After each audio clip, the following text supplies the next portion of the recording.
I'm happy to present the case study of Mr. Mukul Shaukin, who presented to us with grade 4 male pattern hair loss.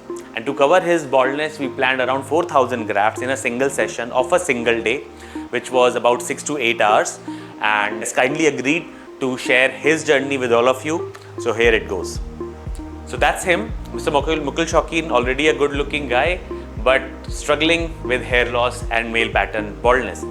Now, because he has already lost a lot of roots, he is not totally bald, he has some hair, but practically speaking, we have lost more than 90% roots, and thus medical treatment alone will not give his look back. So that's why we decided to do a hair transplant. Luckily, he had a very good donor area, and thus we plan to do the entire coverage in a single go. So Mr. Shaukin wanted to go for a slightly higher hairline because he wanted to look age appropriate, and I totally agreed with his decision, because doing a hair transplant does not mean that you bring the hairline very low. You do not leave any forehead. It just looks odd, and it's always nice to be natural and keep looking your age. So this is what we targeted. A broad hairline. Broad hairline means somewhere between 7 to 8 centimeter. The lowest that we can go is 6.5, even 6 centimeters sometimes. But what we usually prefer is 7 centimeter as in standard hairline. But in some cases we go higher up, like 8.5 centimeter also, which is in this case.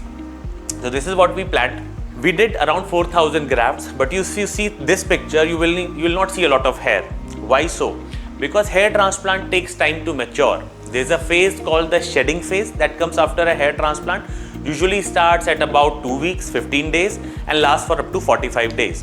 So you lose a lot of transplanted hair in the first 3 months of your hair transplant, and thus you are better than before, but it's not ideal because only some hair, 5 to 10% hair which bypass the shedding phase are growing, but the rest are yet to grow.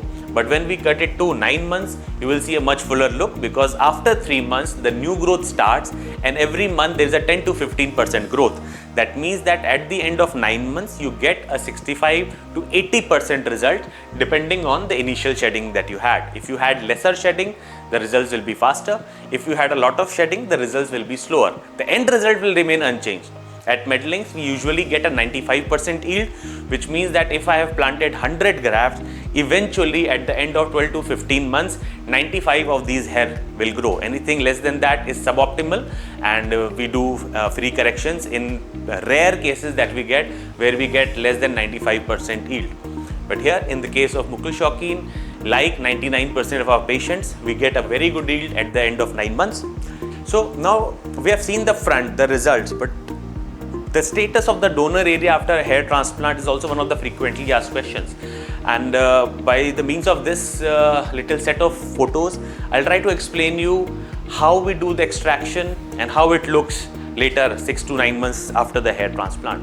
So first and foremost, what you must know is that when we extract grafts or hair for a hair transplant, we take out the entire growing apparatus. We take the root, we take the bulge, which is the stem cell area, and thus the hair that we take out does not grow back. It can't grow back unless the root get transected, wherein we do not get the root, but the root stays in the skin and then it grows back. But the hair root that we actually get, which grows now on the bald area, it is not going to grow back on the donor area. So graft extraction also is an art. It cannot be done randomly, it cannot be done blindly, because if it is not done correctly, the donor area will start looking patchy. So there are certain numbers that you should know. So out of 100% donor area, the maximum that can be taken, or let's say the maximum that should be taken, is 50%.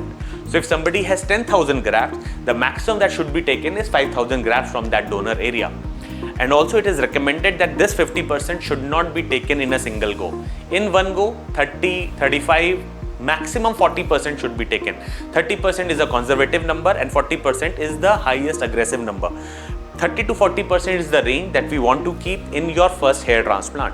If you need more, the donor area of your scalp will be available to us again after 6 months, and therein we can take 10 to 15% more. Overall, 50% extraction can be done. And as we had discussed, Mr. Shaukin had a very good donor area. As you can see here, the donor area extending above the ears and going right till the nape of the neck. So it's a very, very broad donor area, good density, good thickness, and extending much to the sides.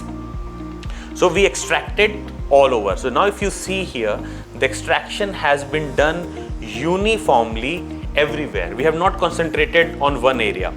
If you see closely, the distance of extraction has been kept uniform throughout the available donor area that we mark. Why we do this? Why we don't take more from one place, less from another place, and again more from one place? Because after the hair has grown back, which is like after 2 to 3 months, we want the donor area to be looking uniform, to be looking almost like it was before the transplant was done. It does not mean the roots that I have extracted has grown back. No. So if the patient had 100 grafts to start with and I have taken out 40, he's left with 60 grafts.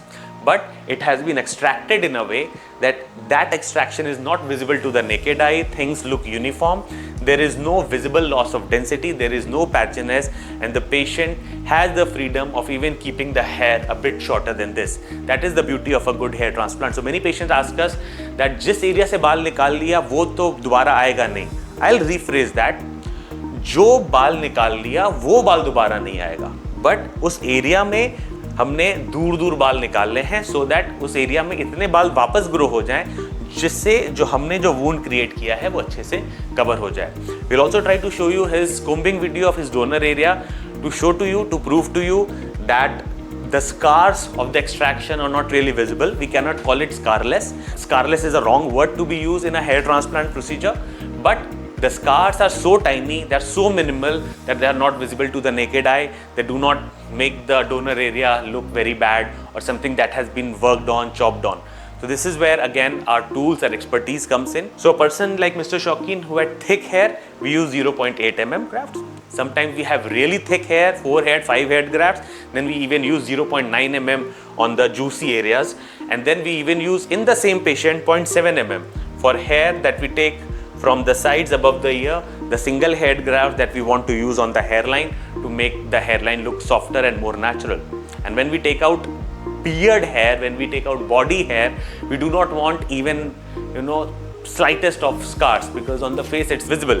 So that's why we use a 0.6 mm punch so that the scar that is being created is absolutely not visible to the naked eye unless we see it under magnification. Maybe we'll see something, but to a naked eye, when we extract with 0.6 mm sharp punch, no scars are visible. So it is not just about the hair growth on the front, it's also about the aesthetics of the donor area that we make sure that we work on, and we keep improving ourselves, we keep improving our equipment to give you that perfect looking donor area as well. In the remaining of the video, we'll see his photos from various angles at various points in his journey. A usual hair transplant journey is 9 to 12 months. So we'll see the progression. Do write to us in the comment section whether you like this video or not, and would you want to see more such videos where we are discussing case to case so that you can relate to your kind of hair loss and get good knowledge out of our videos. Thank you so much.